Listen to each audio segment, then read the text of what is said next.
What a year 2020 has been. The pandemic, which has affected people all over the world, has caused changes in nearly every aspect of our lives. And sadly, we're not through it yet. I had a birthday in August, and the most amusing card I received said on the front, "Happy birthday. 2020 is a year you won't forget. Only the bins went out." And at that point, it was quite true. We weren't going out, really. We weren't mixing with other people, and life was so very, very odd. And the life of the two churches in the benefice have not escaped the restrictions. We have been unable to have services in church, and even now, when we can get back in church, numbers are strictly limited. And that's the reason why our All Souls service this year is not in church, but online.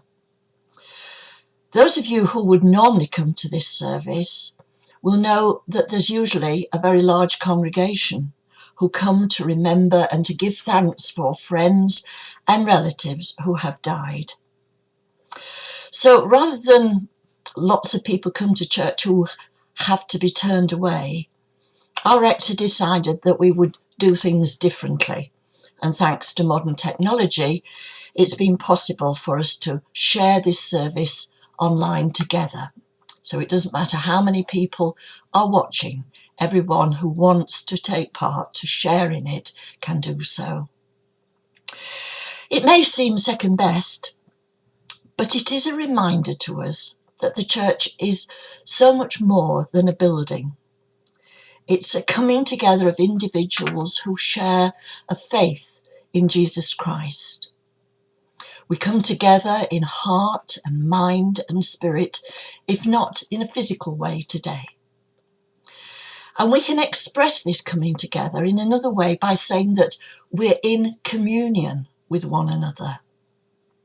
We tend to think of communion being the giving of the bread and wine at a Eucharist or Holy Communion service.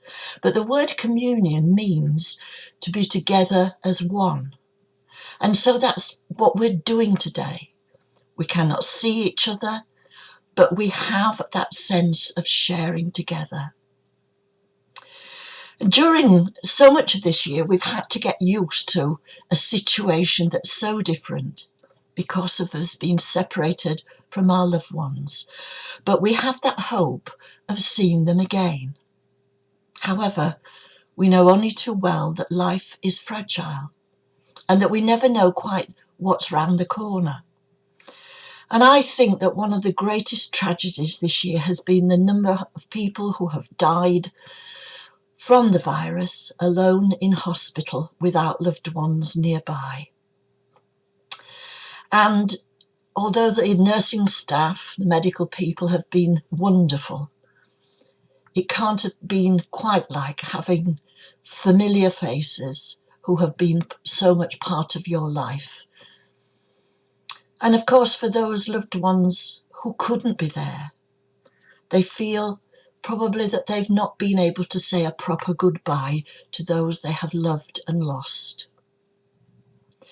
So today we remember those who have been an important part of our lives and with whom we've experienced a very precious togetherness. We thank God for having known them, for all the happy times that we've shared together and the hard times that we've supported one another and they have supported us. We thank God for everything that they have taught us and how their influence on us has made us the person we are today. But despite our lovely memories and gratitude, their deaths have left huge gaps in our lives. And for some people, there remains a pain of loss that rarely goes away. How then do we begin a new and different chapter in our lives without them? This can be a massive time of change, and different people have different ways of coping with this. There are different timescales in the process of bereavement and rebuilding, and there can never be one set of instructions for all to follow. We're all different. We all must find our own pathway through bereavement. And whatever way is chosen, there is something that we must remember. We do not travel that road alone. God is with us on that journey. Not only does he know how we feel, but he shares that pain and loss. And he is with us because he loves and cares for each one of us. We are his children, and he's ready to hear our cries of grief and despair. The writer of the psalm we've said this morning began the psalm with the words, "Out of the depths I cry to you, O Lord. Lord, hear my voice." And God does hear, and he has made the promise that he will never leave or forsake us. He walks with us throughout our earthly life and through the gateway of death, when we will then see him clearly. Those we remember today have already made that journey. And although we miss them physically here with us, we have a togetherness with them which death cannot separate. We are in communion with them. As the old prayer book describes it, we're all saints together, those militant here on earth and those triumphant in heaven. We tend to think of saints as very holy people, but the real meaning of a saint is somebody who tries to follow their faith, tries to follow the teachings of Jesus Christ. So we are all saints here on earth, and those who have lived on this earth but now have gone to God's closer presence. A contemporary Christian writer said that death is the point of transition from one hand of God to the other. This reflects the passage we heard earlier from the Wisdom of Solomon, which says, "The souls of the righteous are in the hand of God."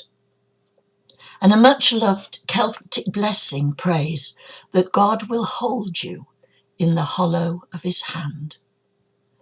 His love and care is there to sustain and guide us, and to comfort us in our pain of loss, but also to help us rejoice and be thankful for the lives that we have shared, the lives that we remember today. Amen.